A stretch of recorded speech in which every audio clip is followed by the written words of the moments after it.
안녕하십니까. 한국방송통신사 오늘의 화제의 인물 허경영 대표님을 모셨습니다.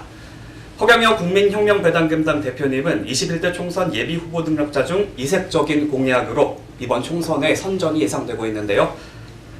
허 후보님은 17대 대선 이후 정치적 구금기간을 가진 후 이번 21대 총선을 맞아 국가혁명배당금당을 창당하고 당 대통령 후보로 추대받고 계십니다. 오늘 인터뷰할 주제는 총 5가지입니다. 현 문재인 정부의 국정 운영, 그리고 국회 문제고요. 정치 현안, 사회 현안 문제와 21대 총선으로 진행됩니다. 그럼 허 후보님 모셔보겠습니다. 후보님 안녕하세요. 네, 안녕하세요. 네. 반갑습니다. 먼저 총재님 요즘 근황을 듣고 싶은데요. 근황이 어떠신지 궁금합니다. 지금 우리는 912명 국가혁명배당금당에 국회의원 후보가 등록돼 있어요. 그러니까 여야 합친 거하고 똑같죠. 네. 그러니까 후보 등록을 많이 했다는 거. 그게 좀 이색적이지. 네. 그 다음에 우리는 이제 국민의 빚을 5억까지 갚아준다는 거. 네. 1세대당 5억.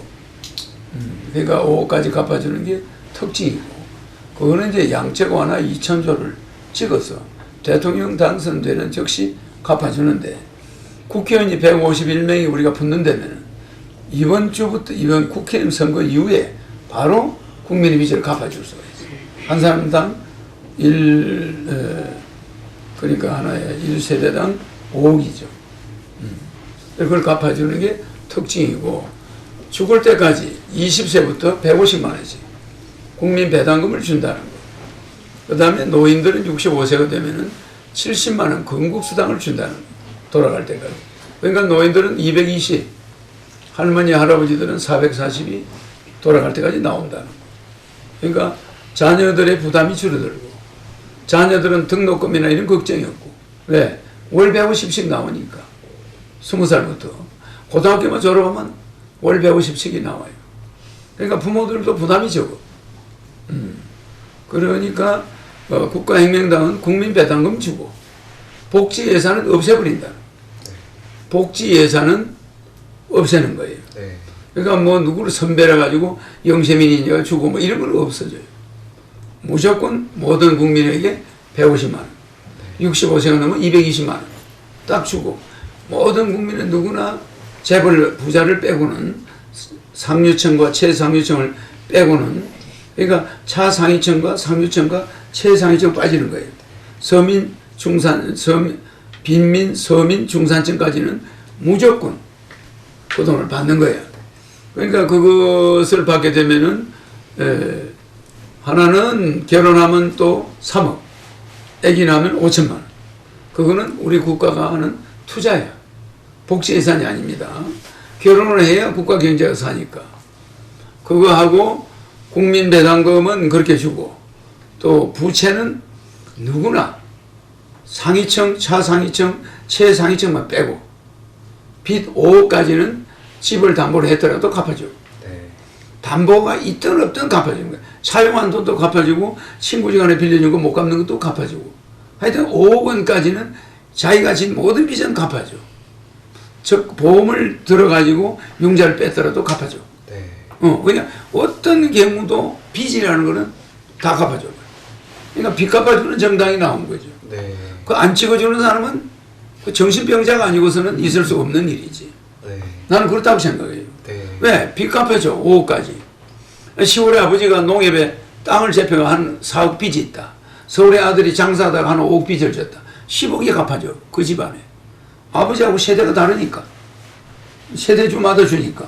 아버지 5억 갚아주고, 아들 빚 5억 갚아주고. 그럼 그 집안에, 한 집안에 10억 빚을 갚아주죠. 네. 형제가 여럿일 경우에는 빚이 몇십억일 수 있어요. 한 집안에. 다 갚아줘요. 네. 근데 이렇게 5,000년 역사에 빚을 한번 싹 갚아주는 게 처음 있다. 네. 이 내용입니다. 그거는 왜 갚아주냐? 양적 완화 2,000조를 찍어서 바로 갚아줘요. 그럼 시중에 돈이 돌아. 경제를 살리기 위해서 갚아주는 거예요. 네. 즉 말하면 빚을 안 쓴 사람은 자기 돈으로 아파트를 샀고, 이 사람은 빚을 5억을 내서 샀다. 이럴 때 이 아파트 빚 안 낸 사람은 억울하다고 그럴 거 아니야? 절대 안 그래요. 이 사회는 우리 인체와 같아가지고 여기에 혈관이 하나 내 막혀도 죽어요. 그것이 이웃이야. 그 사람이 자꾸 붙어나서 옆 사람들이 빚이 많아가 쩔쩔매면 내 경제가 성한 몸도 같이 죽는 거야. 네. 알겠죠? 네. 우리 인체 혈관과 같아. 아, 여기 막히면 내 혈관이 막히면 죽는 거 아니야? 여기가 튼튼하면 뭐래? 빚 안 진 사람들은 멀쩡하겠지. 네. 빚진 사람은 다 죽어가잖아. 그 사람들이 죽어봐. 내 세포가 죽어보세요. 같이 죽는 거야. 그러니까 빚이 없는 사람들은 빚 있는 사람 국가가 갚아준다고 배아파할 거 없어요. 그런 사람이 없어야 나라가 되는 거야. 나라가 되는 거지. 여기저기 혈관이 막히면 되겠냐고. 다 돌아가야 돼. 알겠죠? 네. 그래서 빚을 갚아주는 거야. 그러면 빚 없는 사람도 잘 살게 돼.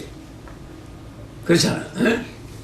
그겁니다. 네, 말씀 감사합니다. 네, 대표님 말 듣다 보니까 대표님이 참 요즘 참 국민들을 위해 많은 생각을 하셨다는 생각이 드는데요. 그럼 본격적으로 질문 들어가겠습니다. 먼저 현 정부의 국정 운영에 관련된 질문인데요.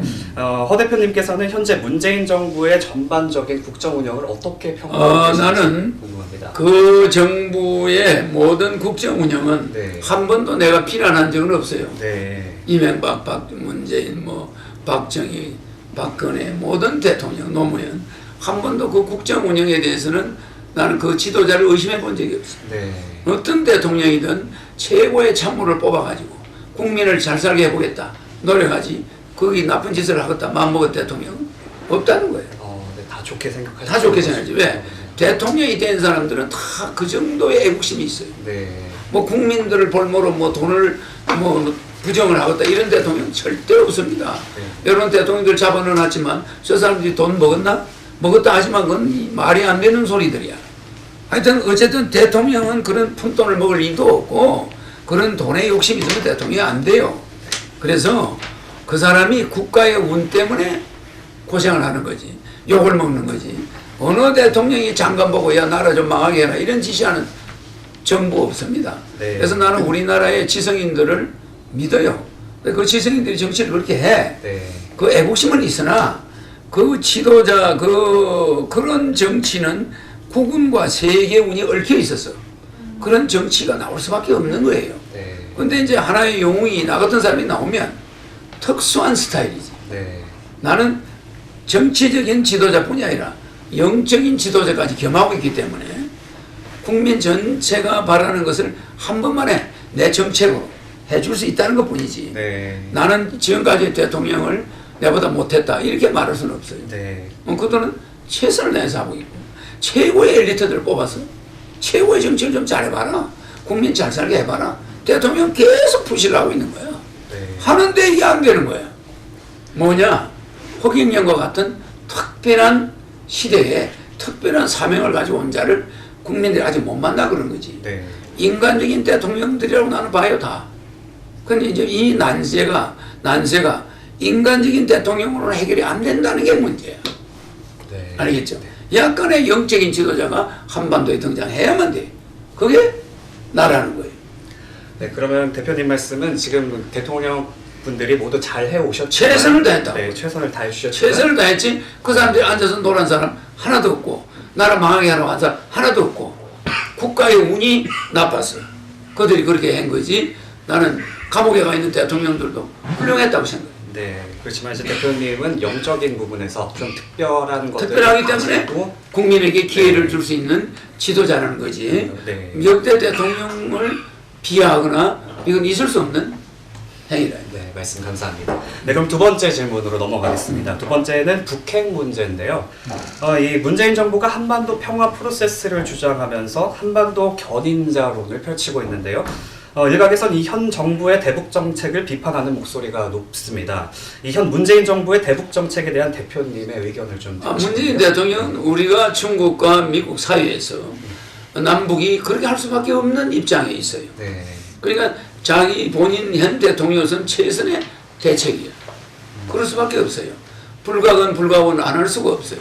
그러니까 문재인 대통령이 지금 하고 있는 정책은 전체적으로 보면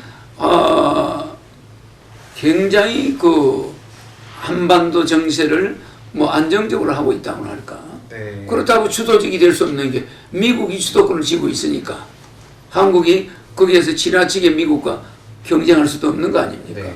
그러니까 그 틈새 시장을 이용할 수밖에 없고 대통령의 정책은 북한과 서로 한반도 평화가 즉 경제에 영향을 주기 때문에 한반도 평화를 위해서 대통령의 조치는 하나하나 타당성이 있는 거라고 보죠. 네. 네, 그러면 지금 대표님께서는 현재 문재인 정부가 하고 있는 대북 정책이 최선이라고 말씀하고 계신데요.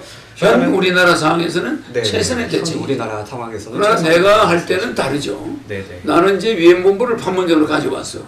아시아 통일을 하고 세계를 통일하는 프로젝트를 할 사람이고 네네. 현 대통령은 그럴 수 없는 임기도 얼마 안 남았고 뭐 그런 걸 벌리기가 어렵죠. 나는 이제 종신 대통령, 네. 종신 황제로 올라갈 거기 때문에 장기적인 프로세스가 있으니까 그런 정책을 내세울 수가 있어요. 네. 아시아 연방 통일이 뭐 한두 해 만에 되는 게 아니기 때문에 현 대통령은 그럴 수밖에 없어. 그러나 나는 적어도 대통령이 되면은 다시는 물러나는 일은 없어요. 네. 그렇기 때문에 계속 아시아 연방 통일, 세계 통일 대통령까지 가야 되니까 내 프로젝트는 계속 추진하는 거예요. 네. 그러니까 계획이 다르죠. 네. 좋은 말씀. 5년짜리 대통령으로서는 최선을 다하고 있다 봐요. 네네네. 좋은 말씀 감사합니다. 그럼 다음 질문입니다. 북핵 문제가 남북 통일과 북미 간 대화의 큰 아젠더 중에 하나인데요. 이 대표님이 생각하시는 북핵 문제와 해법에 대해서 좀 듣고 싶은데요. 그러니까 우리나라에 한라산이 있고 네. 우리 남한에 설악산이 있잖아요. 그 설악산이 있고 한라산이 있으면은 북한에는 핵무기가 있는 거예요. 무슨 말인지 이해가죠. 그러니까 설악산이 폭발합니까? 설악산이 폭발합니까? 안 하죠. 네. 북한 핵도 폭발 안 해요. 북한이 가지고 있긴 있는데 폭발시킬 수가 없어. 그 핵을 쓸 수가 없는 핵이라. 그건 미국이나 국제 외교에 있어서 약소국과 땅덩어리가 미국의 100분의 1밖에 안 되는 나라로서 하나의 자기들 안보를 위해서 그게 필요한 것이지 위협용이지 전쟁용이 아니다 이 말. 네. 그걸 가지고 강대국한테 날려가지고 전쟁하면 하루아침에 북한은 없어져요. 가공할 무기를 가진 나라들한테. 또 하나의 방어를 위한 하나의 그 수단일 뿐이지 우리가 겁을 낼 필요는 없어요. 알겠죠? 네. 뭐 북핵을 가지고 우리가 협상을 하긴 하지만 그 북핵의 협상은 북핵을 무수하는 건 남한이 아니에요. 미국이지. 왜? 장거리 미사일로 날아갈까 봐서 미국이 그 핵을 겁을 내는 거지. 우리는 그 사람이 이 좁은 땅덩어리에 핵을 던지겠어요. 그럼 북한이 물을 못 먹어. 지하수를 먹을 수가 없어. 어떠한 경우도 남한의 핵을 던질 수가 없어. 전술 핵무기도 못 던져요. 네. 왜? 남한 영토가 오염되면 지하수가 북으로 연결돼 있어.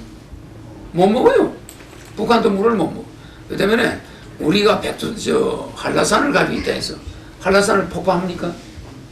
그거 못하시고. 못하죠. 네네. 북한이 핵이 있다고 핵을 한반도에다 폭발합니까? 못해요. 네. 그러니까 우리가 설악산 가지고 있으나 북한이 핵을 가지고 있으나 똑같은 거예요. 네, 그럼 그래서 대표님- 항상 핵에 대한 위협은 우리는 느낄 필요가 없다는 거예요. 네. 그럼 북핵 문제는 우리가 염려하지 않아도 되는. 안 해도 되는 거예요. 염려하지 않아도 되고 그것이 외교적 수단으로 이용된다는 거예요. 네, 알겠습니다. 하나의 외교적 수단에 이용돼서 미국과 대화를 끄집어내는데 역시 도움을 주고 있잖아. 네네네. 그렇죠. 그 핵은 대화를 위한 수단일 뿐이야. 그러면 북한은 그 핵을 이용해서 미국과 외교를 해가지고 우리 한반도를 제치고 미국과 같은 우방국이 되려고 하는 목적이 최종 목적이에요. 그러면 대표님이 만약에 정치를 하게 되신다면 그건 어떻게 하실지 조금. 그러니까 우리가 내가 되면은 북한이 노리는 건 사이공, 월맹이 결국은 월남을 통일했단 말이에요. 그래야 미국하고 각화져 버렸잖아. 그렇잖아요. 네. 그런 식으로 북한 그래서 트럼프가 월맹에 가서 하노이에 가서 회담을 한 거예요. 너거 봐라. 너 북한 너고 이 월맹을 좀 본받아라. 저 남한하고 싸우지 마라. 그냥 우리하고 잘 협상하면 남한 땅덩이 그냥 줄 수도 있다. 요런 식이에요. 네. 무슨 말인지 알죠? 이러니까 남한을 걱정할 거 없어. 나하고만 잘 내 말만 잘 들어주면 그냥 너그 땅 너하고 우리가 우방이 돼버리면 남한은 그냥 적화야. 그 대신 우리 미국이 원하는 대로 통일해야 돼. 남한 사람 죽이지 말고 적당히 통일해버려. 네. 뭐 이런 압박을 할 수 있잖아. 그러니까 미국은 북한은 그 핵무기를 가지고 남한을 전략적으로 북한과 협상해서 통일하려고 하는 월맹 스타일이에요. 지금. 네. 호즈맹 스타일을 택하고 있단 말이에요. 네. 그래서 트럼프가 안암리에 호지명시에 가서 월명에 가서 월남에 가서 회담을 한 거예요. 네. 이것은 뭐야? 암시를 준 거란 말이에요. 그러니까 지금 미국하고 북한이 일어나는 일은 우리는 상상도 못하는 비밀 회담을 계속하고 있다는 거. 척거들끼리. 그럼 우리 한반도에는 엄청난 위협이 있는 거지. 네. 이걸 월명식 통일이란 말이에요. 네. 그래서 우리는 그거를 적절히 제어할 수 있는 능력자가 나와야 돼. 그 자가 허경영이야. 알겠습니다. 나는 미국의 속셈을 아니까. 여기 앉아서 트럼프의 에너지를 바꿀 수도 있고, 여기 앉아서 북한 에너지를 바꿀 수 있는 자가 여기 앉아있다. 네, 베트남의 예를 들어서 아주 명쾌하게 정말 설명을 해주셨는데요. 네, 그럼 다음 질문입니다. 세 번째는 정치 현안 문제인데요. 어제 한국당과 새보수당 그리고 전진당과 시민단체가 전격적으로 미래통합신당 당명을 정하고 보수정당 창당에 대해 기본적으로 합의했는데요. 대표님의 보수 대통합과 미래통합신당 창당에 대한 생각과 그리고 또 황교안 대표의 지금 그런 당이 네. 1000개가 나온들. 네. 이제 국민들은 그런 당이 권력을 잡으면 빚을 갚아줄까요? 배당금을 줄까요? 소용이 없는 거야. 네. 그런 당이 1000개가 나오든 거대 정당이 나오든 국민 경제에는 마이너스예요. 더 많은 국민의 돈을 뺏어가. 그렇잖아요? 네네. 그러니까 나는 국가 예산을 60% 전략해서 국민한테 배당을 해주려고 하고, 네. 그들은 어떻게 하면 예산을 더 확보해가지고 더 많은 국민들한테 돈을 끄집어내려고 하고, 나하고 반대잖아? 네네. 그럼 그런 당이 나온다고 우리 국민이 그걸 쏘아 넘어갈 것 같아? 그 말만 합당이지. 그 사람들은 전부 동상이몽을 하고 있어. 네. 무슨 말인지 알겠어요? 그 사람들은 뭘 노리고 거기 들어갑니까? 합당합니까? 그 농공행상을 위해서 들어가는 거예요. 이제 그런 당은 필요해야 해? 필요 없어요. 그래서 나는 그런 당을 당으로 보질 않아요. 네. 그 말이 국민을 기만하는 거지. 뭐 몇 개 당이 합당했다. 그게 합당입니까? 네.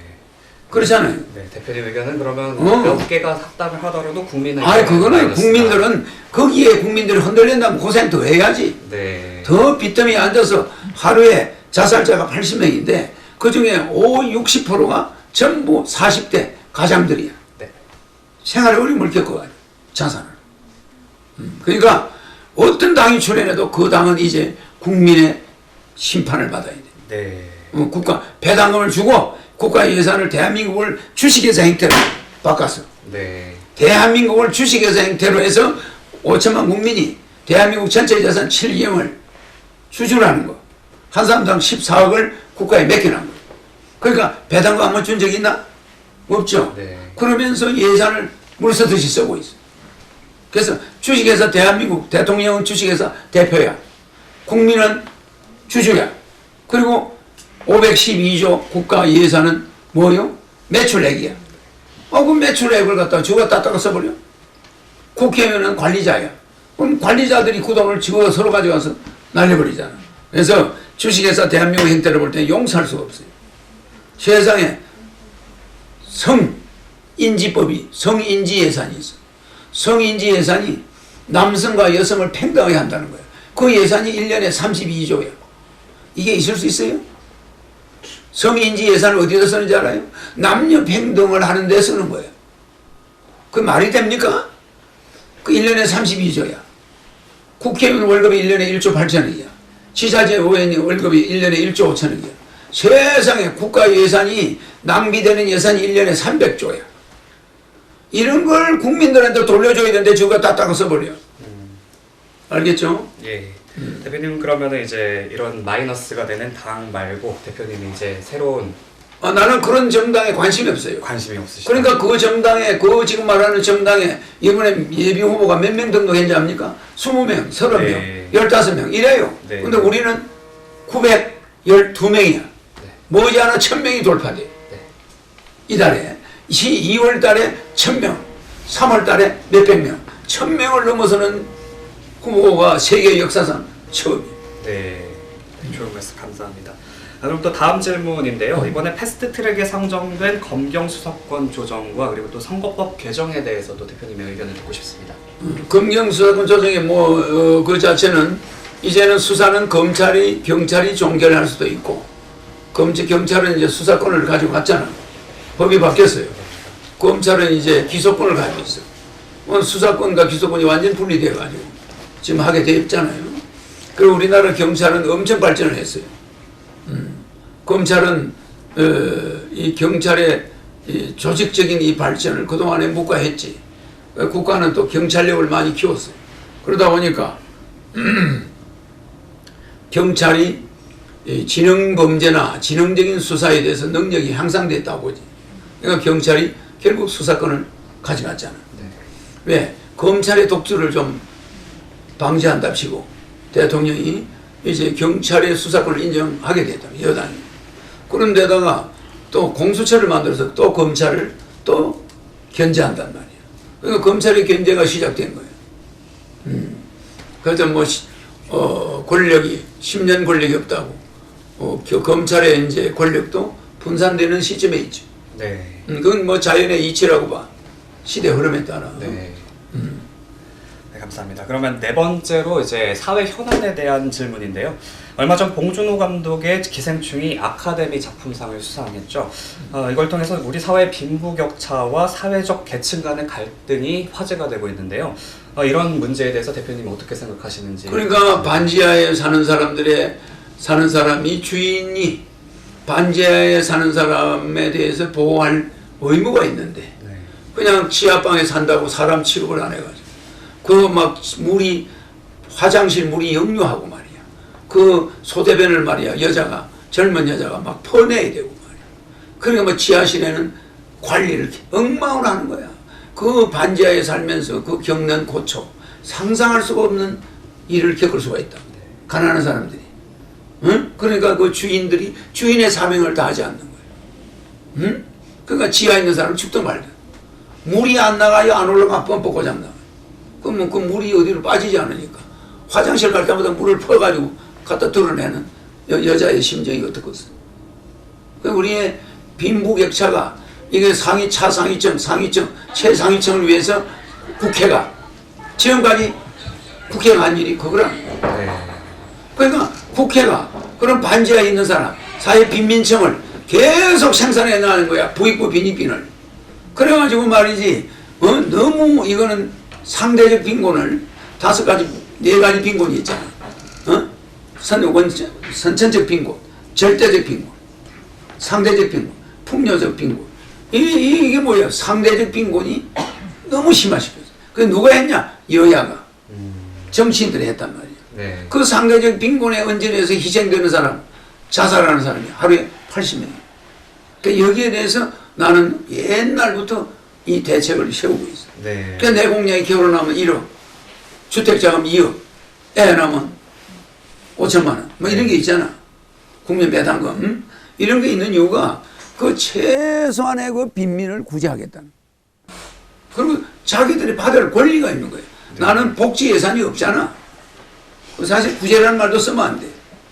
그 사람들의 당연히 받아야 될 권리를 주면은 그 사람들은 잘 살아요. 근데 착취를 하고 있다는 거야. 부익부 빈익빈을. 누가 하고 있냐? 국회에서 법을 그렇게 만든. 네. 그래서 그걸 없애겠다. 네, 알겠습니다. 그래서 그건 지금 기생충이라는 건 인간이 기생충만도 못하게 산다 이 말. 네. 그거를 전 세계에다가 내놨더니 야 한국의 빈부가 그 고도 성장 뒤에는 저렇게 비참한 사람들이 있었기 때문에 저렇게 됐구나. 그 부는 누가 누리냐? 5%도 안 되는 사람들이 누리고 다녀. 맨날 뭐 해외여행 가고 뭐 그 자제들은 미국 유학 가서 마약이나 먹고 막 이러는데 이거 없는 사람들은 그냥 죽으라고 일해봐야 말짱 도루묵이야. 빈털털이. 네, 네. 네, 좋은 말씀 감사합니다. 마지막으로 이번 총선에 관한 질문인데요. 대표님의 이번 21대 총선 결과를 어떻게 예측하시는지. 우리는 예측이나 이런 거 안 합니다. 예측 안 하시죠? 나는 다 네. 알고 있으니까. 네, 네. 나는 151명이 안 붙으면 우리 국회의원들은 다 사퇴해 당선돼. 네. 목적이 내 목표는 151석. 151석이고. 아무리 여야가 이긴다 하더라도 네. 우리는 그게 붙겠다 이거. 네. 내가 그렇게 결정해서 우리는 그 목표에 대해서는 목적이 있기 때문에 목표를 정했을 거 아니에요. 네, 네. 그 목적이 뭡니까? 사람들이 정말 그 영화 기생충이요. 기생충처럼 살지 않게 해주기 위해서. 네. 그게 우리의 목적이야. 알겠죠? 네. 그래서 우리 목표는 151명이야. 안 그렇습니까? 네네네. 우리 서민, 빈민들, 서민 중산층을 빚을 다 탕감해주고 네. 그 사람들을 구해내겠다는 거. 그게 목적이에요. 네. 네? 그 목적이 있기 때문에 151명이라는 목표가 정해져 있어. 네. 그 151명이 돼야 그 힘을 쓰지. 그거 뭐 몇십 명 가지고 들어가가지고 맨날 이리 튕기고 저리 밀리고 되겠습니까? 네. 그럼 국민들이 내가 빚 갚아주겠다 그러면 그 사람을 빚을 갚을 수 있도록 만들어주면은 자기들 빚이 없어지는데 또 뭐야 저거는 우파끼리 합당했네. 어우 저거 좌파를 이겨야지. 맨날 이념 싸움에 목이 매면 건투선수를 하라 이거야. 맨날 거지 돼가지고 맨날 후손들이 죽든지 말든지 그렇게 알아서 하라 이거야. 나는 아쉬울 게 없어요. 네. 단 내가 도움을 주려고 하는 거야. 네. 그러면 대표님이 이 151석에 대한 목표를 이루기 위해서 지금 당 차원에서 뭔가 하고 있는 거죠. 것들이 어떤 것이 있는지 좀 소개해 우리 주시겠어요? 전 전국의 당원들이 그걸 하고 있어. 네. 정책을 알리고 있습니다. 정책을 알리고 있다. 아마 우리 당원들은 그 바람에 한 수십 명이 쓰러졌어. 네. 그러니까 국민에서도 돌리고 있어. 국민에게 배당금을 알리고 있는 거야. 배당하겠다라는 것도 왜 지금 언론이 있는 말씀이시죠? 많은 통제를 하니까 네. 어머로 양으로 통제를 한다고 봐야지. 네. 그러면 이제 21대 총선에서 대표님을 비롯한 다수의 국민혁명 배당금당 후보가 이제 출마하게 될 텐데요. 그러면 이제 국회 대표님과 이제 국민혁명 배당금당이 입당을 하게 되면은 어떻게 활동을 하실 것인지 이 활동 계획. 그러니까 여러분들은 기후제 지내는데 네. 기후제 지내는데 어른들은 우산을 안 가져갑니다. 왜? 해가 짱짱하게 비가 안 오니까 기후제 지내러 가가지고 우산 가져갑니까? 안 가져가잖아요. 네. 그게 지금 정치인들이에요. 저런 도둑놈들이 정치를 하고 있어요. 기후제 지내는데 우산 가져가는 애는 어린애들은 가져가. 네. 그래 안 그래요? 그렇죠. 아빠가 기후제 지내는데 비 오게 한대. 네. 그럼 우리 아빠가 비 오게 하면 비가 올 거야. 이렇게 믿고 우산을 가지고 아빠를 따라가. 아빠 왜 우산을 가져가? 야 기후제 지낸다고 비 오냐? 이런단 말이야. 네.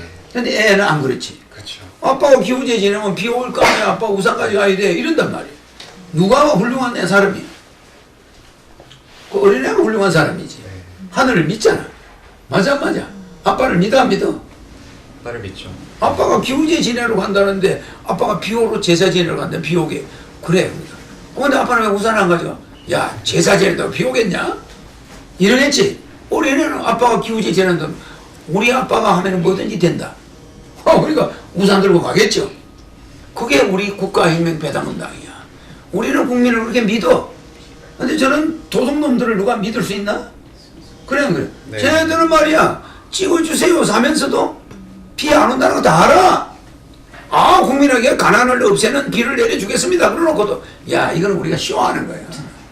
형식적으로 제사 지내는 거야. 비 안 와. 다 알고 있어. 우리가 이런 정치 한다고 국민이 잘 살게 된다. 뭐 서민들이 이런 거 없다. 다 알아 얘들은. 비 안 온다는 거. 그래 안 그래? 네. 우리는 비가 오겠다 이거야. 비가 온다는 걸 믿고 허경이 한번 따라보라 이거야. 무슨 말인지 이해가요? 무슨 말인지 알죠? 네네네. 차이가 어마어마해. 그렇잖아. 네네. 그 어린아이와 같은 동진심, 네. 어린아이 같은 순수한 동진심, 아이동자 참진자 동진심을 가지면 그냥 안 오던 비가 온다니까. 네.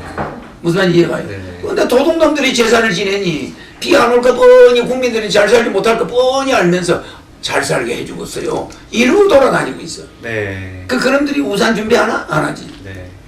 국민혁명배당금당은 이제 어린아이가 아버지를 믿는 것처럼 그런 것처럼 국민들이 국민들이 네. 정말 국가혁명배당당을 딱 믿으면 네. 진짜 부채탕 다 없어지고 배당금 나오고 여러분들은 우산을 준비해야 돼. 네. 돈벼락이 내려올 거니까 돈비가 올 거니까.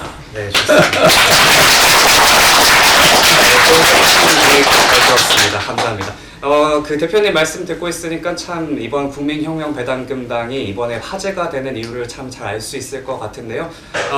지금까지 고생 많으셨고요, 대표님. 네, 대표님과 국민혁명배당금당이 이번 총선에서 큰 좋은 결과를 거두기를 정말 고맙습니다.